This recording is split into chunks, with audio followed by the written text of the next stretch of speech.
She walked into that salon looking elegant, well-dressed, beautiful bone structure. And she walked out with a haircut that quietly aged her by 8 years. She had no idea. She thought she'd just had a trim. I researched the worst style and beauty mistakes and youth-boosting fixes for mature women, so you get simple, proven transformations that work immediately. Today we're covering 3 haircuts that will make you look 10 years younger and 3 you should stop getting immediately. And by part 3, you're going to want to pause this video and go call your stylist. I mean it. In part 1, we're starting with the cut most women over 60 reach for because it feels safe. It isn't. In part 2, I'll show you 2 of the most facelifting haircuts available to you right now. And one of them takes less than an inch of change. In part 3, that one surprised even me, because the mistake most women are making isn't the cut itself. It's something else entirely. And part 4 wraps everything together with what to actually ask your stylist, word for word. If you haven't already, hit subscribe. I cover this every week. Part 1, the safe cut that isn't safe at all. There is a haircut that millions of women over 60 are wearing right now because someone, at some point, told them it was sensible, appropriate, easy to manage. And most of those women have worn it for so long it simply feels like them. This is part 1, and I need you to hear this first because everything else we cover today builds on it. Here is your retention booster to start. This is the one I hear about most from women who come to me after years of wondering why something feels slightly off in every photograph. They couldn't name it. Now they can. The cut is the blunt jaw-length bob. Classic. Familiar. And for many faces over 60, quietly, consistently aging.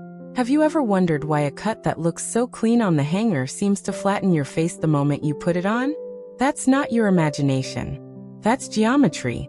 This specific cut hits at the jaw, which is exactly where the face naturally begins to soften after 60.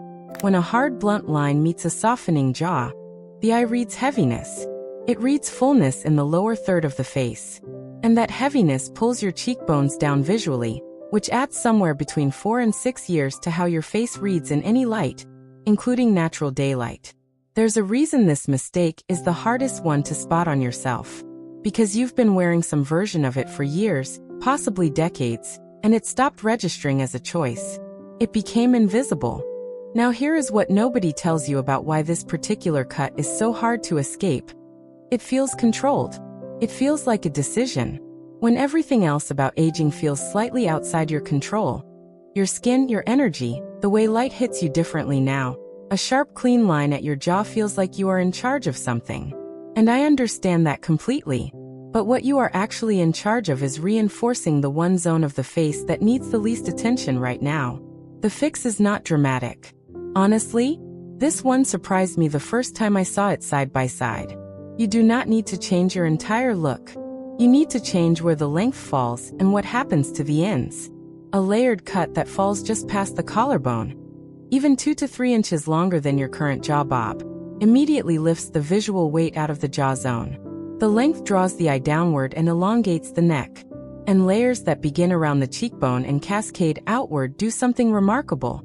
They reintroduce movement where the face needs it most. Yes, that's simple.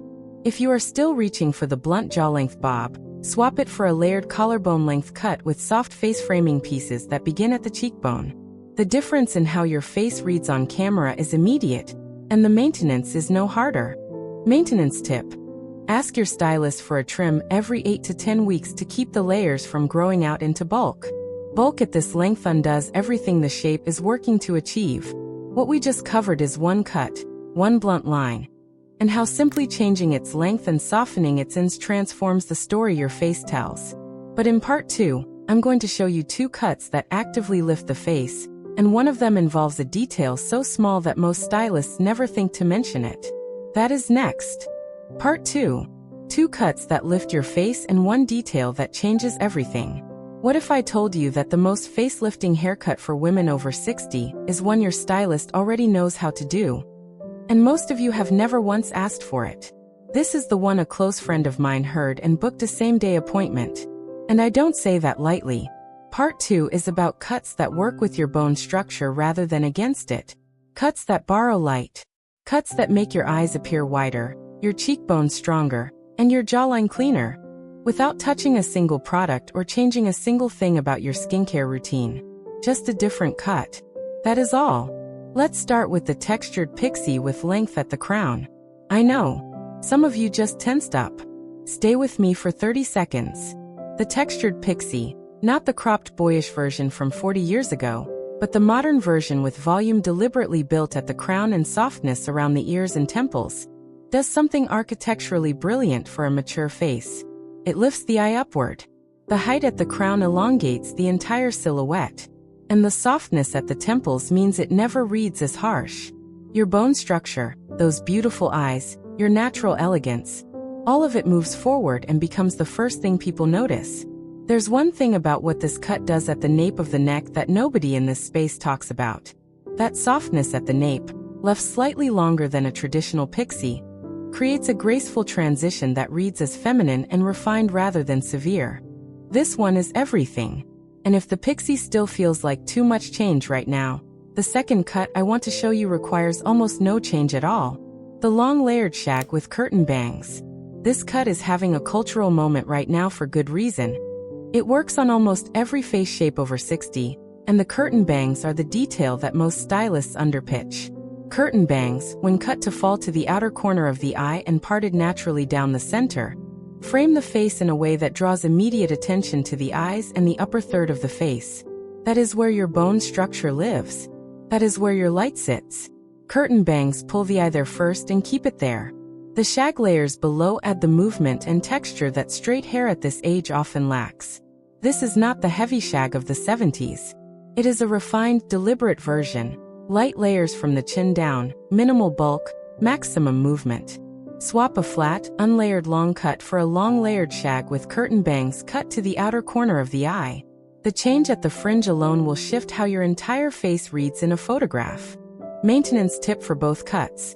The secret to keeping textured cuts looking intentional rather than overgrown is a 5-minute weekly finger styling routine with a light texturizing cream. It is the difference between a cut that looked good on day 1 and a cut that looks good on day 45. And speaking of cuts that stop working the moment they start growing out, part 3 is the one I get the most messages about. Because the mistake women are making isn't always the cut they're choosing. Sometimes it's the one they're refusing to let go of. That is next. Part 3. The 3 cuts to stop getting now. Bold truth. The most aging haircut for women over 60 is not one most people would predict. It is not dramatic. It is not unusual. It is the one you have been loyal to for 15 years because it once worked beautifully, and nobody told you the moment it stopped. Part 3 is about cuts that were right for you at 45 and are working against you now. Not because you changed in a way that should be mourned, but because your face evolved, and your haircut didn't.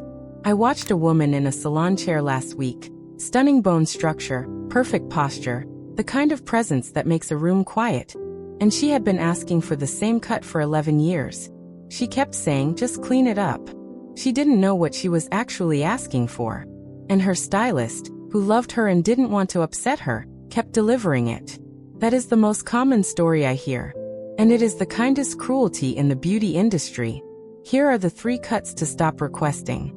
The first is the mushroom cut, rounded, voluminous at the crown, then curving inward toward the cheeks and neck in a bowl shape.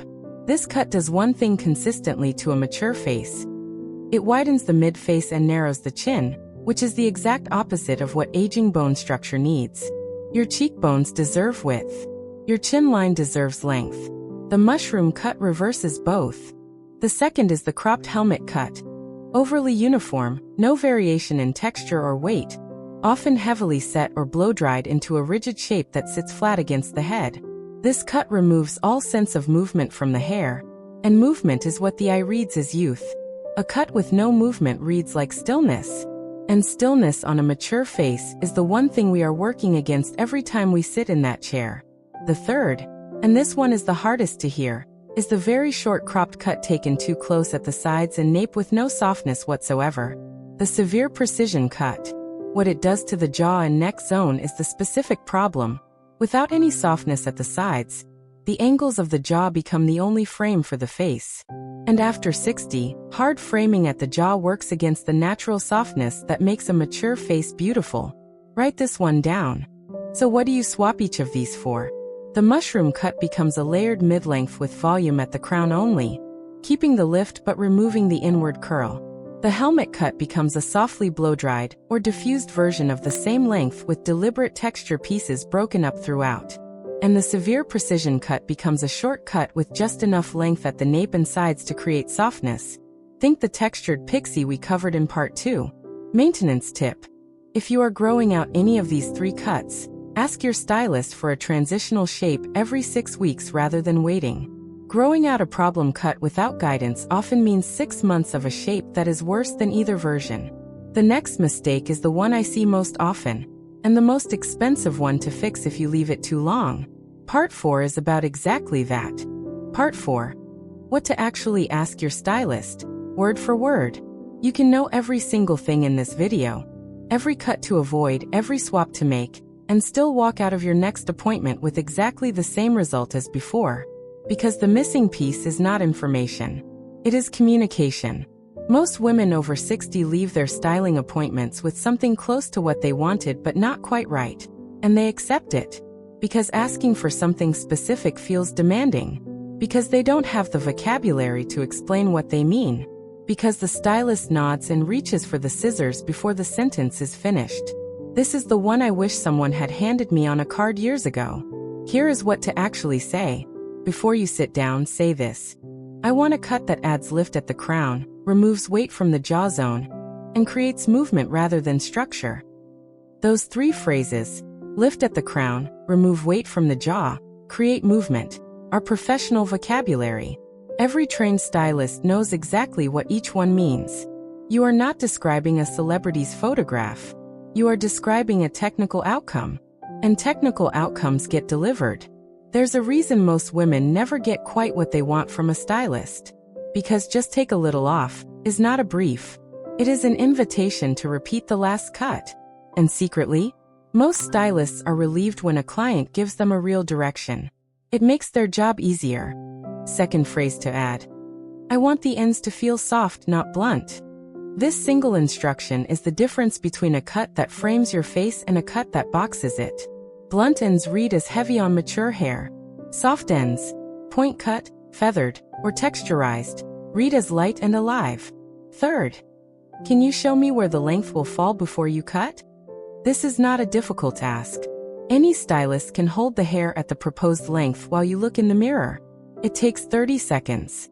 And it eliminates the single most common disappointment. You pictured collarbone, they interpreted chin.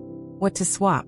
If you normally say clean it up and take a little off, swap it for lift at the crown, remove jaw weight, soft ends, collarbone length. For instructions, 2 seconds to say. The result is an entirely different appointment. Maintenance tip. Photograph the finished result from the front and the side before you leave the salon. Not for social media, for your next appointment. When you walk back in 6 weeks later and show that photograph to your stylist, you have eliminated all ambiguity. The photograph does the explaining for you. One last thing. Your bone structure was always this good. Your features have always carried light this way.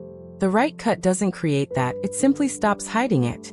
And now you know exactly how to ask for it. I didn't expect part 4 to be the one people message me about most. But it always is. You just learned the 6 haircuts that are deciding how old you look right now. The 3 that are quietly working against you, and the 3 that immediately start working for you. And you did it in one sitting. Wear this knowledge with the confidence it was always meant to carry. Now tell me in the comments, which of these 6 cuts did you recognize yourself in? The jaw length bob? The helmet cut? Or are you already wearing one of the 3 that lifts? Drop it below. I read every single one. Next time, we are getting into the one makeup mistake that adds 10 years faster than any haircut, and most women are making it every single morning without knowing it. Like this video, subscribe to Timeless Wisdom Path, and I will see you in the next one.